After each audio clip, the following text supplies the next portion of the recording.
Hapon, panahon ng batas militar, at kung paano umahon at namayagpag ang ating bansang Pilipinas. Kanila rin ipapamalas ang iba't ibang adaptasyon ng mga likha ng ilan sa pinakamagagaling na manunulat ng sining sa ating bansa tulad ng General Luna, ni Gerald Taro, Ice Temas, 1945 ni Joel Lamangan, at dekada 70 ni Noel Hati Bautista. Kanila rin aawitin ang pili-pili na isang bibigay noon na awit at kanila rin ipapakita ang mga sumusunod na sayaw mula sa iba't ibang rehiyon ng Pilipinas tulad ng Idudu sa rehiyon ng Cordillera na isasayaw ng mga tribu ng Pinggian, Magkigal mula sa Visayas at Singkil na sinasayaw mula sa Maranao sa rehiyon ng Mindanao. Mga manonood, muli ating tunghayan ang mga aktor mula sa pangkat ng GU 3AA.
Magnanarrate ka na ba?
Kunin.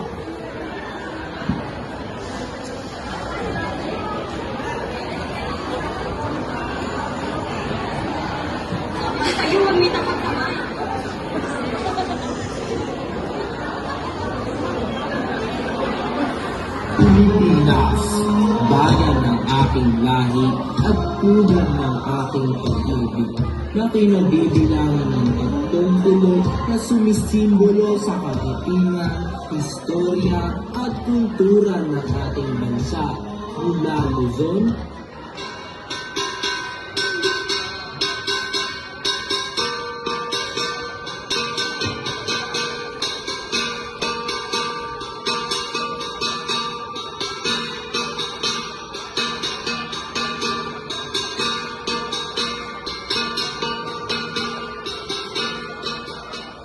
Visayas,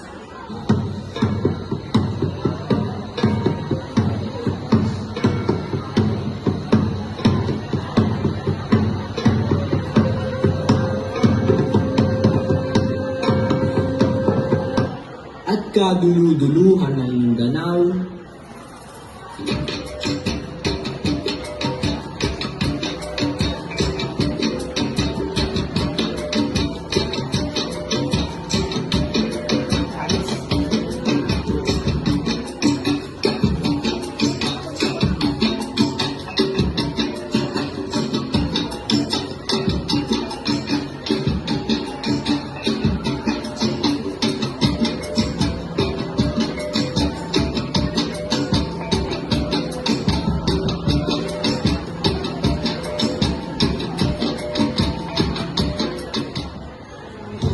tinatangi kong bansa na kinabibilangan ng 30 na sumasagisag sa bawat pagkakakilanlan ng bawat isa na mayagpag ang kagandahan na tila anong nagbibigay buhay sa bawat isla.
Aling pag-ibig pa ang hihigit kaya sa pagkadalisay at pagkadakila?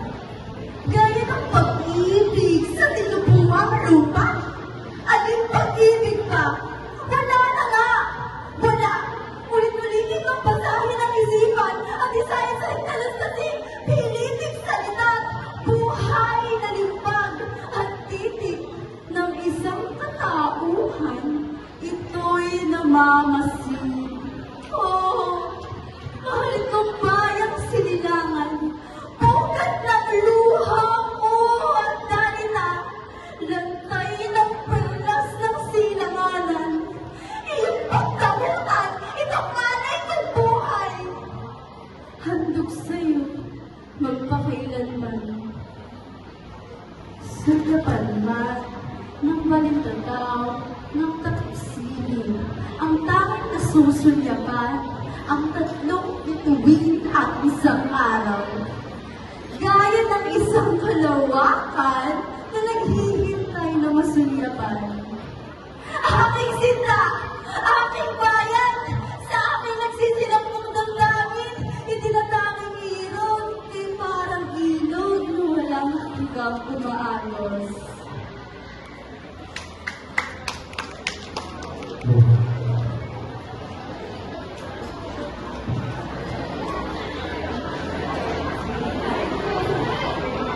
ang maharlikang bansang Pilipinas, bago-bago natin ang mga mananakop, kahanggat ay natindig na pangyarihan, yaman at karangalan. Bansang Pilipinas na likas sa yaman, na may libong pulo na tindig sa landa, gandang tilang along nagbibigay tunay sa bawat isla, along naghahatid ng inak sa bawat bayan, yungit ng dalita. Walang sawan ang maganda na magtuwasan sa puso ang dato. Saan ito? Aking bata? Iyong pagbasta ng kalumaan ay yung duman, ay yung tubig. Bumukal at maraming dito. Bumukal na sa luman ang yaman. Nariyan ang ating mga balakad at ang puno ng isang sa ating huli. Tiyak ang ating bahay ng lupain ay hindi aabot ng tagutom. Bakit bago yung pagbastan? Sila may malaking malakay. Ngunit ay kakakilang wangis. Aking mahal! Hindi ka! Hindi natin sila at hindi na kapalalino pang malaman ng nalawakan. Ang pagdating ng mga Kastila sa isla ng Pilipinas na may dalang malaking krus. Kanilang ikinala ng imperialismo, katolisismo at kanilang ipinatupad ang sapitang pagtatrabaho sa mga Pilipino.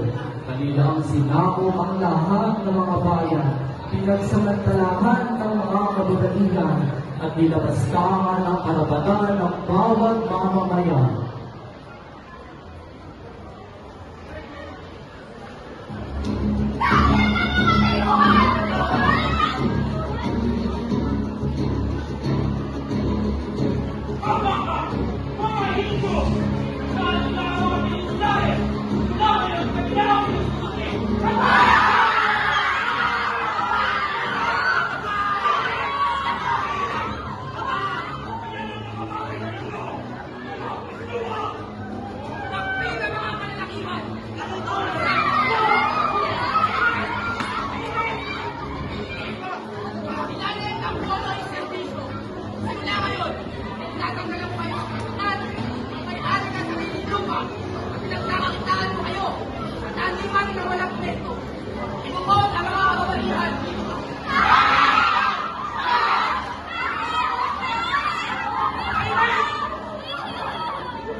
Mga sundalo, bubugin ang lahat ng hindi susunod.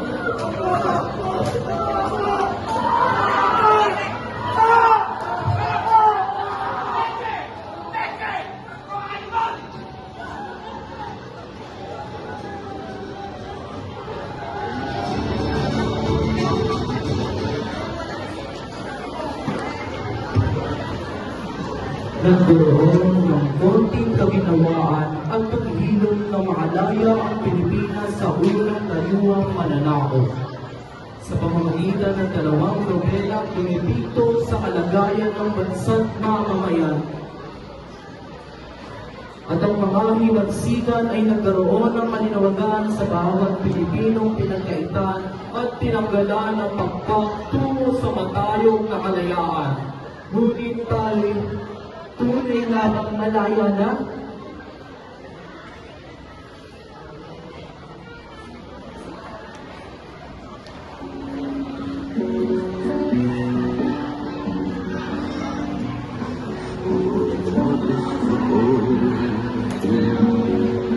Поэтому лучше, чем зимой,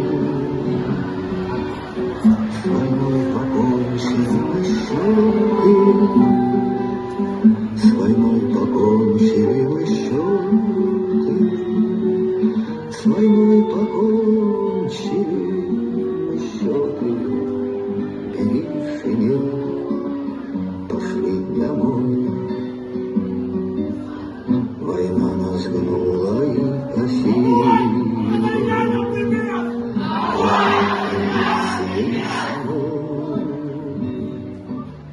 Четыре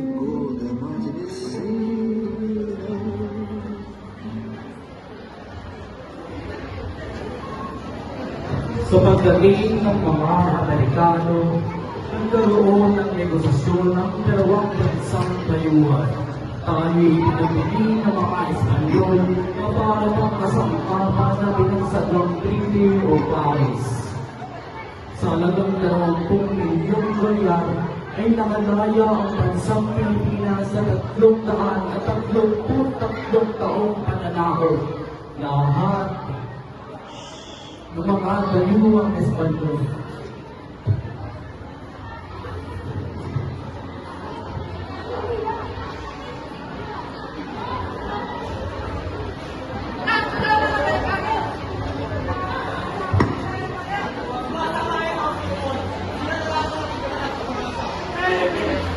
You are freedom in the hands of the Spaniards. We have the document. See this. Benjamin, the Philippines. You fools. This is the Treaty of Paris. Signed by both Spaniards and Americans. You are worth less than a penny. You are now our neighbors. Ang walang polo. Huwag niyo akong titigil sa bayan ko.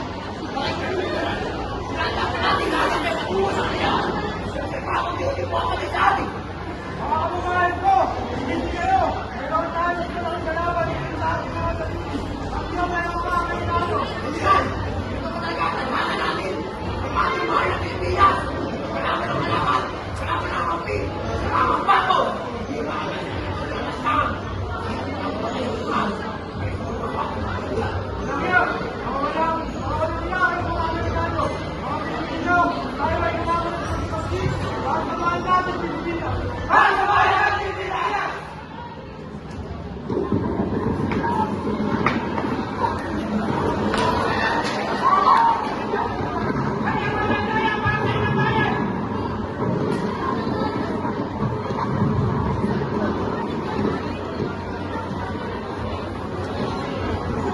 Tunay nga bang tayo ay malaya na?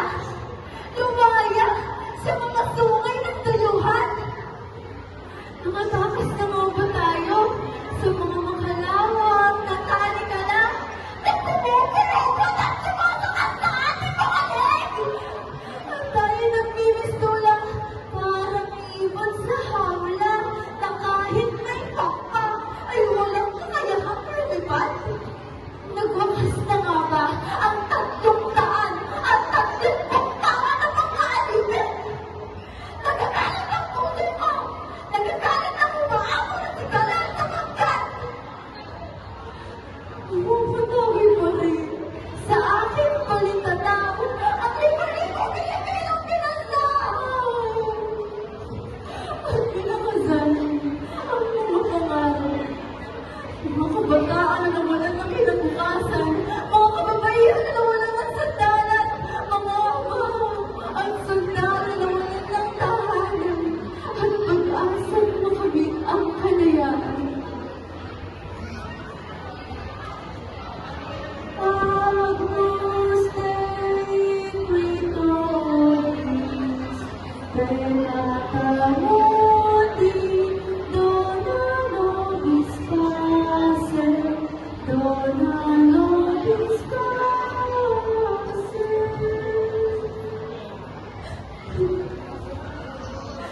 Hiling ko sa may kaman, kung tunay na ikaw ay nariyan.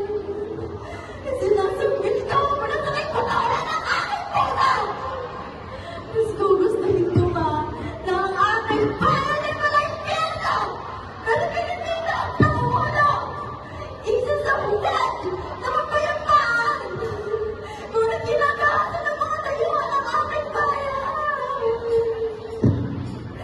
May isang tinaw na perlas ang silanganan.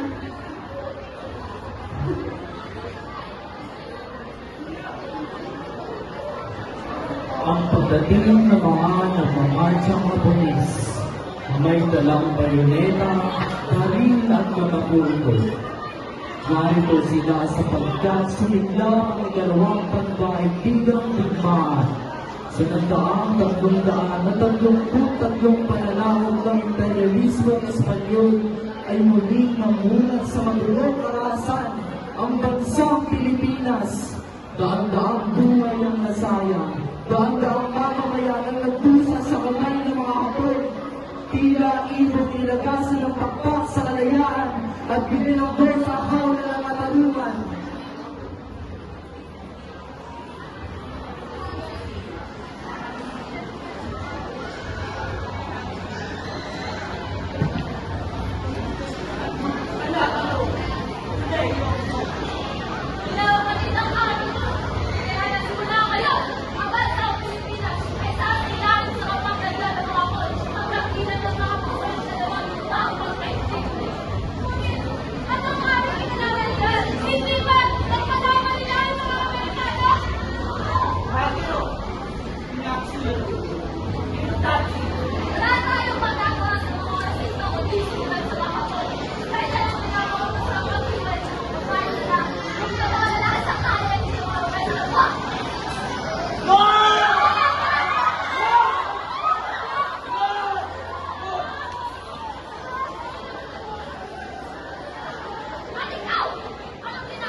Ang pagdala ng mga Hapones at panghahalay sa mga Pilipinang kababaihan sa kanilang garrison o mas kilala bilang Bahay na Pula.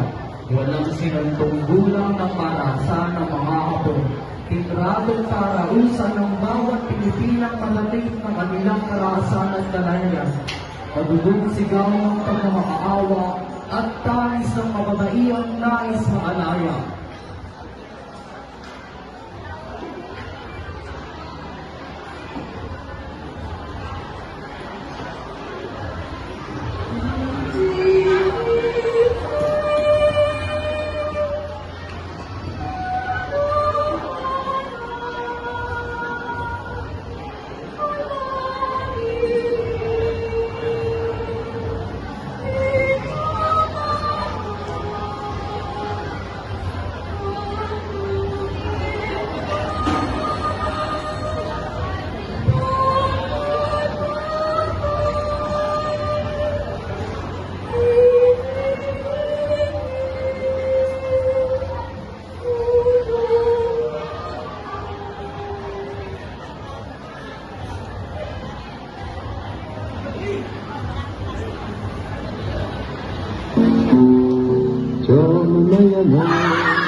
Muling nabalot sa takot ang mamamayang Pilipino nang ipahayag ng Pangulong Marcos ng pagsasailalim ng bansang Pilipinas sa batas militar o martial law.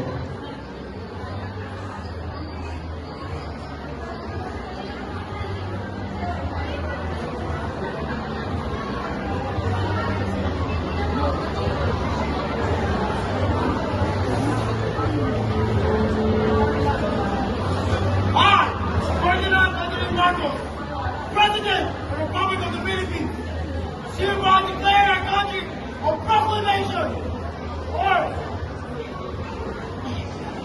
1081, or also known as the martial law.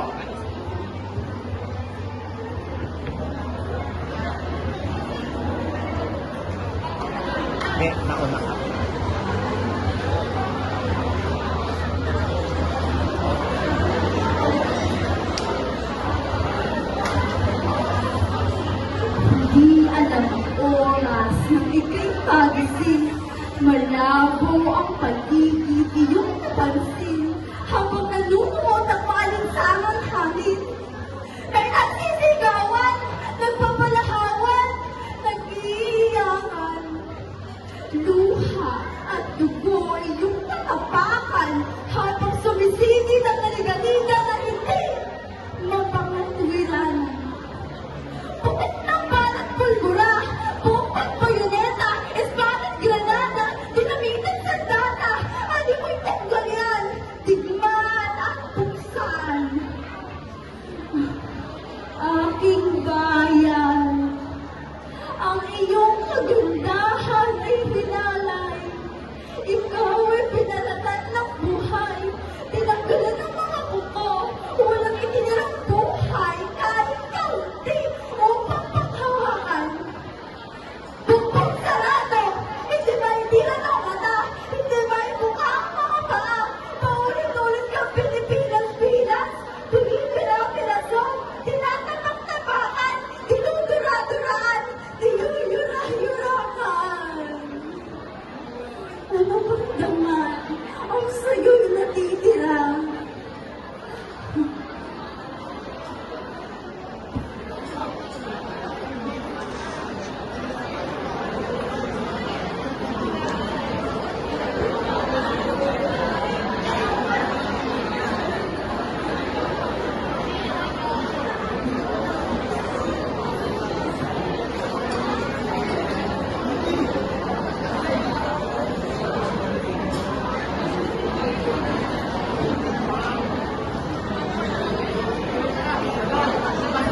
Mana, magsiupo kayo. Huwag na huwag kayo lalabas. George, Pico, Fanny, and Jason. Hindi niyo ba alam na tayo ay under ng martial law? Suspended ang Tito Marcos Soto. Alam niyo ba yung sabihin? Pwede kayo hulihin. Kasi kung lang nawalan yung pasok nyo. Kaya pa kayo isa. Huwag na kayo lumabas. Sa mga matapos ang hilimunan kayo, maaari ka naman magpagsasayak at isang na ginagawa. Makapilit na natin ang mga kung sa parang mga justisya. Nasa kami na nila ang pagkakapan.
Labis ang iyakan nila Amanda, Armando at ang kanilang mga anak nang makitang walang buhay ang kanilang anak.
Dahil sa pangyayaring ito, ang galing sa puso ng bawat Pilipino ay naganap ang pinakaunang EDSA People Power Revolution.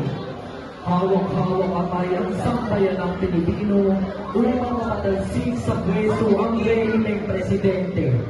Nakamit ang kalayaan at nagkaisa ang Pilipino.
Magbuhos ng dugo para sa bayan ay kabitinang hindi malilimutan. Ang buhay na iyay sa lupang mahal, kailangan sa aral at kadakilan. Mga kasama at matapon, ang bayan at itagulong sa pagkikilakay marami ang Diyos. Sumalit ang bukas ay may nalulunod. Ang tinaapi ay may aking lakas. Pagtutang siya ay ang pagwas. Bigay patil ang ipayalis ang dalan. Tiyak na magkabati sa lipat-sipan. Ang pagbuhos ng dugo para sa bayan ay nagiting ang hindi malilimutan. Ang buhay na iyalay sa lupang mahal, kailangan sa aral at kadakilan.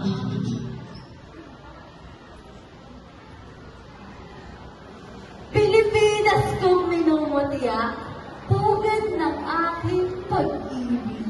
Dakilang lahi na pinagpala, pinino at pinili. Ano mang pagsubok ang sa'yo'y dumating, patuloy kong iwawagayway ang iyong bandila sa pinakamatayog na bundok upang kanyang marating ang mga alapaang at mamayagpag magpakailanman. Kahit aking buhay sa'yo ay iaalay sapagkat ang namatay para sa'yo ay higit pa